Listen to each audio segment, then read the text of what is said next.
Silakan berdiri. Mengadili, menyatakan terdakwa Ferdi Sambo SH.SIK MH telah terbukti secara sah dan meyakinkan bersalah melakukan tindak pidana turut serta melakukan pembunuhan berencana dan tanpa hak melakukan tindakan yang berakibat sistem elektronik tidak bekerja sebagaimana mestinya yang dilakukan secara bersama-sama. Menjatuhkan pidana kepada terdakwa tersebut oleh karena itu dengan pidana mati. Memerintahkan terdakwa tetap berada dalam tahanan, menetapkan barang bukti tetap terlampir dalam berkas, dikembalikan kepada penuntut umum untuk digunakan dalam perkara lain.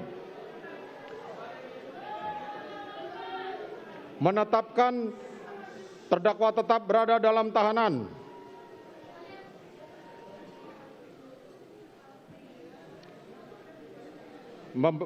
Demikian membebani pula terdakwa untuk membebani biaya negara dibebankan kepada biaya perkara dibebankan kepada negara. Demikianlah diputuskan dalam rapat permusyawaratan.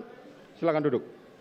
Demikianlah diputuskan dalam rapat permusyawaratan Majelis Hakim Pengadilan Negeri Jakarta Selatan pada hari Kamis tanggal 9 Februari 2023 oleh kami Wahyu Iman Santoso sebagai Hakim Ketua Majelis Hakim, Morgan Simanjuntak dan Alimin Ribut Jono masing-masing sebagai hakim anggota, dan diucapkan dalam sidang terbuka untuk umum pada hari Senin tanggal 13 Februari 2023 oleh Hakim Ketua Majelis tersebut dengan didampingi hakim-hakim anggota dibantu oleh Saudara Aprisno sebagai panitera pengganti, dihadiri pula oleh Jaksa Penuntut Umum pada Kejaksaan Agung Republik Indonesia dan terdakwa didampingi penasihat hukumnya.